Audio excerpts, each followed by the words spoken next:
Est-ce que tu peux aussi nous parler de l'Académie de l'île de la Réunion? C'est grâce à toi que j'ai pu découvrir cette structure, cette institution et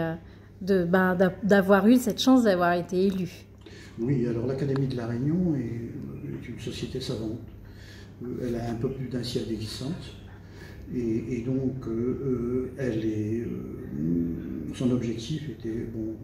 sur toute la période coloniale, c'était un des rares lieux de production de connaissances et de diffusion de cette connaissance. Donc, complémentairement à un lycée, mais qui ne concernait et ne mobilisait qu'une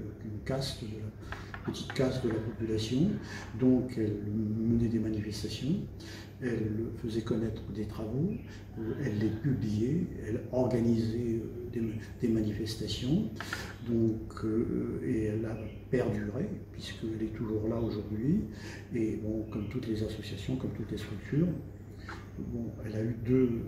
si on retrace rapidement son histoire qui n'est pas écrite et qui demanderait à l'être, donc elle a eu une première grande difficulté, donc si on accepte la période de la Seconde Guerre mondiale, à l'avènement de la départementalisation, parce qu'à l'avènement de la départementalisation, celui qui est son président, qui est là président depuis plusieurs années, qui s'appelle Hippolyte Fouque, il est également le premier vice-recteur de la Réunion, inspecteur d'académie. Donc il a fort à faire dans une colonie dont l'héritage est catastrophique, et il a fort à faire dans le secteur qui est le sien, qui est le secteur de l'éducation. Il n'y a pas d'école, il n'y a pas de bâtiment, il n'y a pas d'enseignants, etc. Et donc, pendant un certain temps, donc son bulletin va cesser de paraître. Bon, ensuite, il va y avoir, quand il va quitter ses fonctions, eh bien, il aura sans doute, avec les collègues qui l'entouraient à l'époque, un peu plus de disponibilité pour faire reparaître ce bulletin. Ensuite, le deuxième tournant qui a été mal c'est la naissance d'un centre universitaire à La Réunion. Nous sommes au début des années 1970, donc jusqu'alors, l'Académie était la seule structure savante, la seule société savante disponible. Il y avait ici quelques enseignants du supérieur, et donc quand ils arrivaient, et donc ce centre universitaire se met en place, donc il n'y a pas de laboratoire, il n'y a pas d'équipement, etc. Donc ces enseignants du supérieur sont également membres de l'Académie. L'Académie était un lieu de sociabilité et d'accueil pour tous ces universitaires. Et ensuite, après, eh bien, il faut trouver sa place dans un paysage intellectuel qui se transforme, et ça a été difficile. Donc, ces 10 dernières années, il y a eu un président qui était Alain-Marcel Vautier, nous sommes aujourd'hui à la bibliothèque départementale, qui a dirigé comme conservateur cette bibliothèque départementale pendant plusieurs années, et qui n'a eu de cesse, et avec raison, ce qui nous a permis donc de redémarrer, qui a eu de cesse de vouloir faire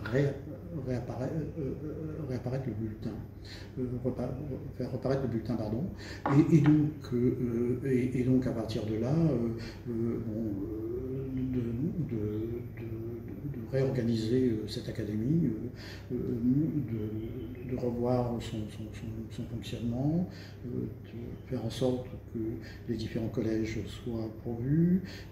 que les admissions se fassent selon un certain nombre de procédures, et que couvrent également les différents champs de ce qui est le projet de l'académie, c'est-à-dire faire connaître la Réunion à travers des disciplines, et produire un bulletin qui est un bulletin généraliste, mais qui est quand même une certaine tenue. Et donc, tu vas entrer dans ce cadre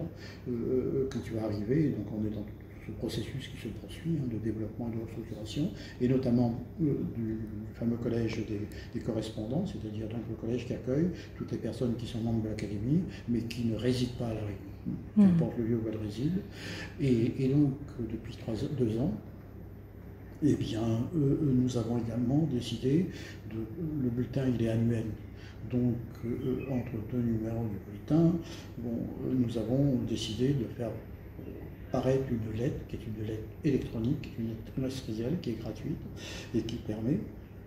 de faire le lien entre les académiciens et de faire connaître aussi à l'extérieur sur quoi travaillent les académiciens. Et cette année, donc, pour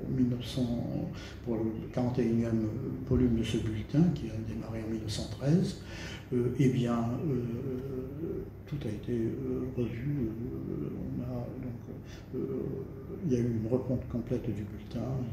une structuration, un professionnalisme pour essayer de monter en gamme, si je m'exprime simplement, et satisfaire le lectorat en lui offrant une diversité de thématiques et d'articles qui sont susceptibles d'intéresser des publics divers. En tout cas, merci à toi de m'avoir accepté dans cette académie, parce que ça m'aide à faire connaître le rayonnement un petit peu de notre île. Oui, ben c'est le projet qui est le nôtre, et c'est aussi, il y a tellement d'initiatives qui sont isolées, compartimentées, etc. Donc c'est d'offrir un lieu où les connexions puissent se faire, et puis une mise en commun puisse se faire autour de la culture rayonnaise, de son histoire, de sa richesse, de ses problématiques, et aussi par une plus grande diversité des approches. Super, merci.